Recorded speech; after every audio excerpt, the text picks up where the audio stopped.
अस्सलामु अलैकुम, hello and welcome back to my channel Tasveer vlogs. आपकी होस्ट, आपकी दोस्त तस्मिया अहमद एक बार फिर से हाजिर है आपकी खिदमत में। तो आज हम कुकिंग करते करते कुछ ऐसी चीज़ें डिस्कस करेंगे जो नमाज में आपको हेल्पफुल होंगे, जो आपको नमाज में भी हेल्पफुल रहे, मेंटेन करने में आसान करेंगे और आपका हाउस होल्ड भी पीछे नहीं रहेगा। कुछ ख़वातीन को नमाज मेंटेन करने में बहुत दिक्कत होती है। घर के काम में उलझ के उनको नमाज मेंटेन करने का पता नहीं चल पाता है। मैं बचपन से नमाज़ पढ़ रही हूँ। जब मैं क्लास 8 में थी तब से मेरी आदत है नमाज़ पढ़ने की। तो हैबिट ऐसी बन गई है कि अब मुझे एक्सपीरियंस हो गया है कि किस तरह मैं अपनी नमाज को ज़ाया ना होने दूँ। अगर आपकी बचपन से आदत है तो इंशाअल्लाह आपको नमाज में कोई दिक्कत नहीं होगी। अगर नहीं है तो आपको दिक्कत थोड़ी आएगी। मैं इसीलिए हाज़िर हूँ आपको सॉल्यूशन देने के लिए। देखिए, ख़वातीन को कभी भी अज़ान का वेट नहीं करना पड़ता है नमाज़ पढ़ने के लिए। ख़वातीन का नमाज का टाइम अर्ली ही स्टार्ट हो जाता है। फॉर एग्ज़ाम्पल, समर्स में फजर का टाइम 3 बजे, 3:30 बजे से स्टार्ट हो जाता है और विंटर्स में फजर का टाइम स्टार्ट हो जाता है 4:30 बजे से। तो अगर आपकी 3:30 बजे अगर गर्मी में नींद खुलती है समर्स में, तो आप 3:30 बजे अपनी नमाज़ अदा कर लीजिए। अज़ान का वेट मत करिए। और अगर सर्दी में आपकी आँख खुल जाती है 4:30 बजे तक, तो आप अपनी नमाज़ पढ़ के सोएं। या न सोचें कि अज़ान होगी तब मैं नमाज़ पढ़ूँगी। ऐसे आपके कज़ा होने के चांसेस बढ़ जाएंगे, क्योंकि आपका ब्रेन जो है आपको उस वक्त डिसीव करता है, आपको धोखा देता है कि थोड़ी देर बाद पढ़ लेना। मैं कोशिश करती हूँ कि जितनी भी अर्ली से अर्ली हो सके मैं नमाज़ पढ़ लूँ, क्योंकि आप जितनी देर करेंगी उतना ही आपके नमाज कज़ा होने के चांसेस बढ़ते जाएंगे। जब नमाज का टाइम हो तो ये ना सोचें कि मैं 5 मिनट बाद पढ़ लूँगी, मैं 10 मिनट बाद पढ़ लूँगी, क्योंकि ये 5 मिनट 1 घंटे और 1 घंटे से कज़ा होने के टाइम तक कब बदल जाता है हमें पता नहीं चलता है। कोशिश किया करें कि एट वंस आप नमाज की पूरी रकातें ना पढ़ें। अगर आप शुरुआत कर रहे हैं नमाज़ पढ़ने में, आपको बचपन से हैबिट नहीं है, तो सिर्फ सुन्नत मुअक्कदा और फ़र्ज़ अदा करें। अपने ब्रेन के लिए इतना आसान कर दें कि आपको नमाज़ छोड़ने के लिए छोड़ने की ज़रूरत ही ना पड़े। सबसे पहले अपने ब्रेन के लिए नमाज को आसान करें, और इस तरह होगा कि आप नफिलें ना पढ़ें। कोशिश करें सिर्फ सुन्नत पढ़ें, जो सुन्नत मुअक्कदा हैं वो पढ़ें, और फ़र्ज़ पढ़ें। ऐसे आपके ब्रेन के लिए आसान हो जाएगा। ऐसे ब्रेन को एट वंस प्रेशराइज़ करेंगे तो वो खुद ही ब्रेन आपका एक्सेप्ट नहीं करेगा और वो आपको नमाज़ तर्क करने पे मजबूर कर देगा। मैं आपको अपने एक्सपीरियंस से बता रही हूँ कि समर्स में सबसे ज़्यादा, गर्मियों में मुझे दिक्कत होती है फजर की नमाज़ मेंटेन करने में, और सर्दियों में सबसे ज़्यादा दिक्कत असर की नमाज़ मेंटेन करने में होती है। तो इसको याद रखें। सबसे इम्पॉर्टेंट है, सबसे पहले कोशिश करें कि फजर की नमाज़ जितनी अर्ली हो सके उतनी जल्दी पढ़ ले, जितनी जल्दी अदा कर सके। और सर्दियों में सबसे ज़्यादा फोकस असर की नमाज़ पे पढ़िए। जो नमाज़ आपसे सबसे ज़्यादा कज़ा हो जाती है, सबसे पहले उस पर फोकस करिए। मैं अपने एक्सपीरियंस से बता रही हूँ, क्योंकि समर्स में और विंटर्स में फजर की टाइमिंग बहुत कम होती है और असर की टाइमिंग बहुत कम होती है, इसीलिए अक्सर नमाज कज़ा होने का खदशा होता है।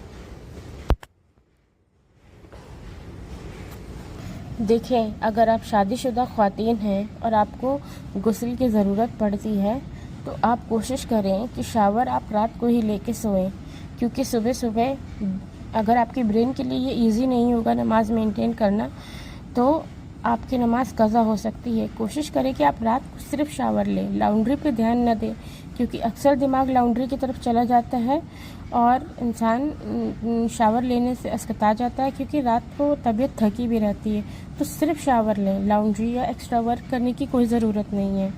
आप शावर लेके सोएंगी तो सुबह आपको नमाज़ पढ़ने में आसानी हो जाएगी। देखें, अक्सर दिल में आता है कि ये काम कर लें, वो काम कर लें, फिर नमाज़ पढ़ लेंगे। मैं फिर बोलती हूँ कि 5 मिनट, 10 मिनट, 1 घंटा और कज़ा होने का टाइम कब आ जाएगा आपको पता नहीं चलेगा।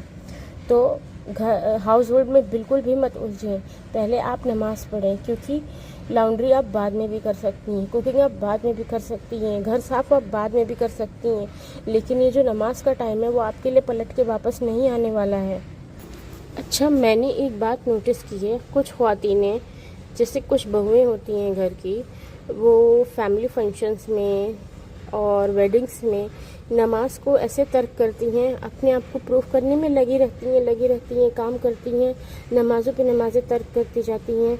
मैं एक ख्वातीन को पर्सनली जानती हूँ, उसे उन्हें इमेज क्लीनिंग की इतनी परवाह है, ओवर परफॉर्म करेंगी, ओवर वर्क करेंगी और नमाज़ें इक्को टाइम की नहीं पढ़ेंगी। ये क्या बात हुई है? आज से 100 साल बाद कोई कहने वाला नहीं होगा कि फुला की बहू आप बहुत करती थी, बहुत सर्व करती थी मेहमानों को, और जो आपको इमेज की इतनी परवाह होती है। आज से 100 साल बाद हम नहीं रहेंगे इस दुनिया में और हमें कोई जानता भी नहीं होगा। तो ये गलती बिल्कुल भी मत करें। आपको इमेज की परवाह रखनी है तो आखिरत में रखिए, जो सबसे ज़्यादा जलालत का दिन होगा। मुझे इतनी हैरत होती है। एक तो देखें, बहुएं ओवर परफॉर्म करके कभी इज्जत नहीं पा सकती हैं, या कोई भी ख्वातीन हो, घर की ननद हो या कोई भी हो। और देखें, अगर आप देवरानी हैं, जेठानी हैं, और अगर आपके घर में कोई आपका ऐसा कोई रिश्ता इस तरीके की हरकत करता है, वेडिंग्स में आगे करता है, परफॉर्म करता है ताकि अपनी इमेज बनाए रखे, तो उससे हरगिज़ मत कॉम्पीट करिए। आप अपनी नमाज पढ़िए ज़रूर। मैं ये नहीं कह रही हूँ कि उस वक्त आप लंबी नफलें पढ़ने लगे, कुरान पढ़ने लगे। ठीक है, फैमिली फंक्शन आपको एंजॉय भी करना है, आपको करना भी है, लेकिन ऐसा ओवर परफॉर्म हरगिज़ मत करें कि आपकी नमाज कज़ा हो जाए। और मैं आपको एक बात ज़रूर बताना चाहूँगी, अगर आपके छोटे बच्चे हैं तो हरगिज़ नमाज में 1 सेकंड का देर मत करिए, क्योंकि आखिरी में आपको कब इमरजेंसी आ जाएगी आपको पता नहीं चलेगा। बच्चे को आपकी नींद कब पड़ेगी, वो रोने लगेगा, आपको उठाना पड़ेगा। हाँ ठीक है, गोदी में नमाज तो हो जाती है, लेकिन फिर भी आप उस वक्त इतनी कंफ्यूज हो जाएंगी कि मैं क्या करूँ, नमाज पढ़ूँ या बच्चे को संभालूँ। तो ज़रूर से ज़रूर, जैसे ही आप बच्चे देखें कि बच्चे खेल रहे हैं, बच्चे बिज़ी हैं और आपका काम इतना है नहीं, तो आप पहले नमाज़ पढ़िए, काम को मत देखिए, बिल्कुल काम को मत देखिए। पर अब ऐसा भी नहीं है कि काम को एकदम छोड़ देना है, काम अपने घर का करना है, अपने बच्चों की केयर करनी है, बेसिक क्लीनिंग, कुकिंग सब करनी है, लेकिन ऐसा ना हो कि ओवर परफॉर्म करने के चक्कर में आप अपनी नमाज तर्क करें। और कोशिश किया करें कि आप जब भी वॉशरूम जाएं तो आप पानी के कांटेक्ट में आती हैं, आप हाथ धोती हैं वॉशरूम से निकल के, हाथ धोइए और उसके अलावा पूरा वज़ू बना लीजिए। हर वक्त बावज़ू रहेंगी तो आपको इबादत करने में आसानी होगी। तो ये मेरी पर्सनल एक्सपीरियंस टिप है जो मैं इस्तेमाल करती हूँ अपनी नमाज को मेंटेन करने के लिए। और अगर आपकी भी कोई पर्सनल एक्सपीरियंस है जो आपको नमाज मेंटेन करने में हेल्पफुल रहती हैं तो प्लीज़ मुझे कमेंट सेक्शन में ज़रूर बताइएगा। और देखें, प्लीज़ अपनी नमाज़ों को तर्क ना करें, क्योंकि हमारा इस दुनिया में बहुत लिमिटेड टाइम है और हम हमेशा नमाज को इस तरीके से बर्डन बना देते हैं कि हमको तो पूरा टाइम पढ़ना है, जब तक हम जिंदा हैं तब तक पढ़ना है। तो ऐसा नहीं है। अगर आप ये सोचेंगी कि आपकी नमाज सिर्फ आज के लिए आप पे फ़र्ज़ है, क्योंकि कल आपको कब मौत आ जाए कब नहीं पता नहीं चलता, तो ये आपके ब्रेन के लिए आसान होगा। आपकी नमाज सिर्फ आज के लिए आप पे फ़र्ज़ है। अगर आप अपने ब्रेन को ये बताएंगी तो आपके लिए नमाज मेंटेन करना आसान हो जाएगा और आपको पता रहेगा कि हाँ, मेरा टाइम लिमिटेड है और मुझे नमाज पहले पढ़नी है, क्योंकि ज़िंदगी और मौत का भरोसा नहीं है। अल्लाह ताला हमें सोचने समझने और नेक अमल करने की तौफीक अता फरमाए। तब तक हम मिलते हैं आपसे अगले व्लॉग में। अपना ध्यान रखिएगा और आपकी ये दोस्त और होस्ट आपको अलविदा कहती है। अस्सलाम वालेकुम, खुदा हाफिज़।